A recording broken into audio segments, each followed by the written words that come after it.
Not Oi, and like he'll tell me, he's like, remember that time that skinhead was giving you a hard time? But I'm like, no, I don't remember. But yeah, he will give you like really, really interesting detail, I think.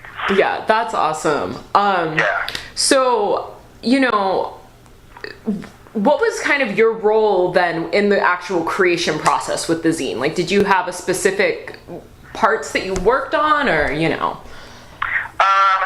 Joel and I basically were, we referred to as both as being editors. So we both got people to submit stuff, typed stuff up, did layout, et cetera, et cetera. I think I was also probably, and it's somewhat probably my personality, that I was also the, come on, we need to get this out person. And that's just like, I've played that role since I was 4, and I do it in my job now. And I try not to sometimes, but it's just like, so I was definitely the, hey, we said we were going to have this done in 2 weeks, what's going on with whatever. But there was never any like official leadership structure, or you're the X and I'm the Y. So, mostly we were doing the same kind of thing, and then Eric, of course, did all the art. Yeah. So we both were responsible for like contacting different people and trying to get recipes, and then typing them up and doing the layout and coordinating events to collate it when we had the first edition and all that. Okay. So do you have any favorite memories from working on the project?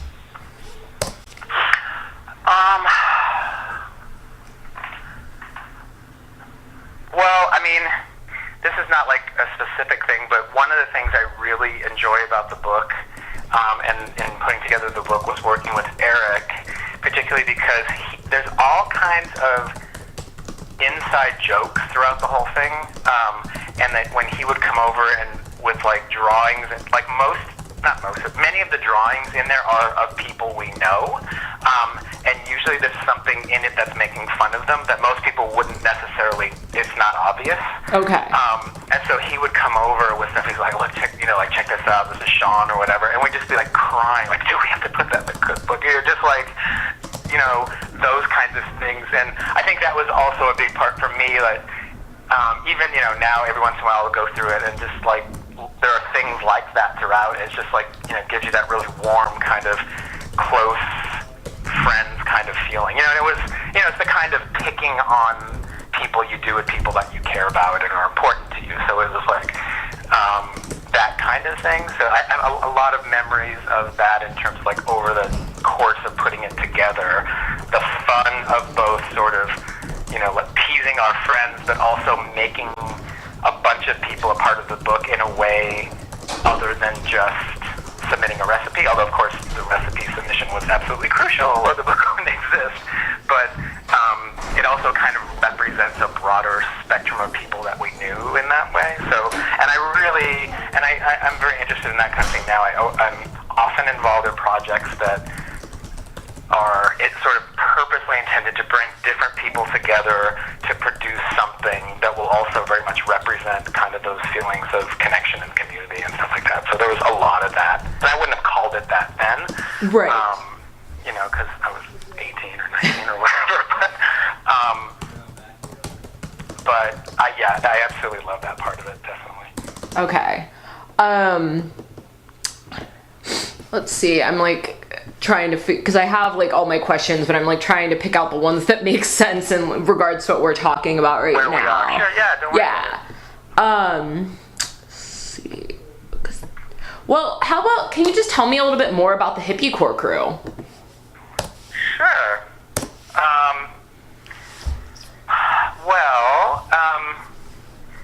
Me and Joel basically were like the core of Hippie Core, essentially. And then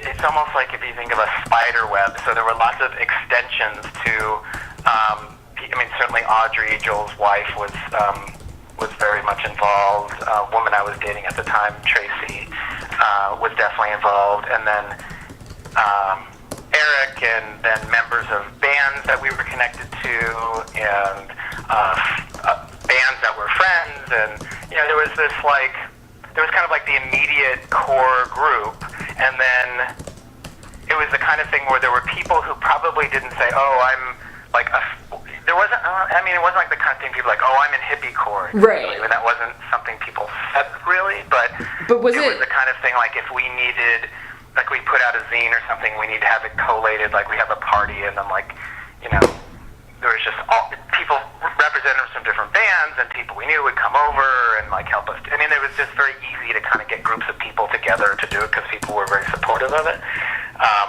So it was, like, that kind of feeling. And we, the last place we lived, we referred to as the hippie-core house, and that's, like, where we did the zine and lived, and, there was just, like, 4 or 5 of us at a time, usually. It was, sometimes one or a different person would move in or move out or whatever. And it wasn't, like, it's funny, I don't know if you saw that book about punk rock houses that came out not that long ago? Yes, I did. Okay. Yeah. So, it was interesting to read the way they talked about those kinds of houses and stuff that they had said about our stuff.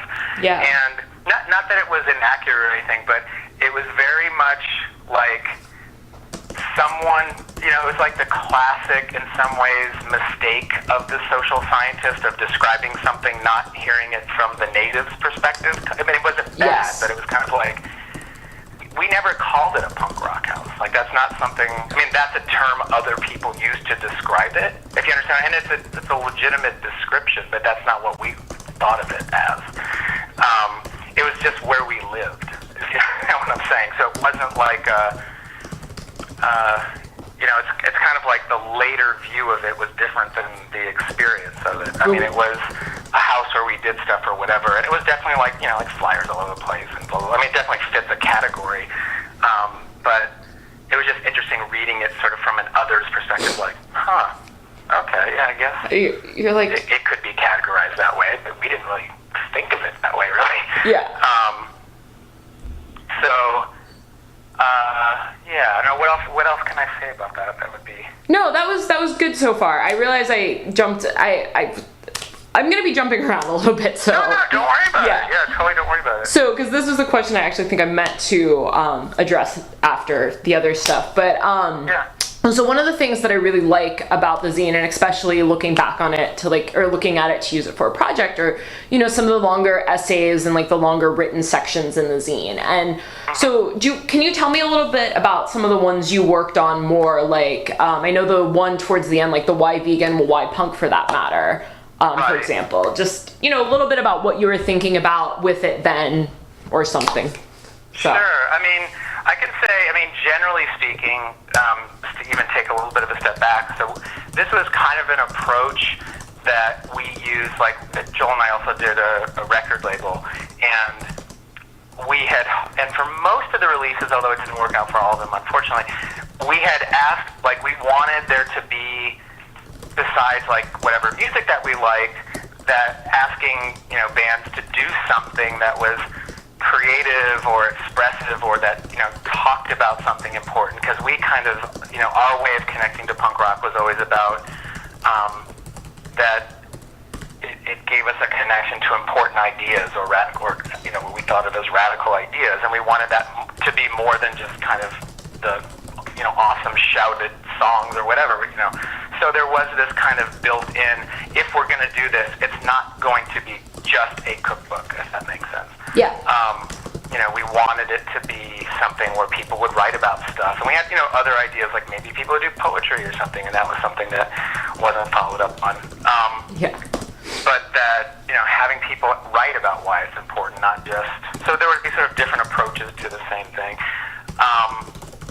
And so we just asked people to submit them. So, and we didn't really work with them on it. It's interesting because now, having done lots of different kinds of projects, it was a very, like, hands-off thing, like, oh, Tom Scott submitted something, cool, print it. Like, there wasn't a oversight of, like, editing, or we're looking for this, it's like, now when I think about stuff now, I'm definitely different. Like, I'd be much more, sort of, we really were kind of hoping that you would address X, Y, and Z, whatever, whereas then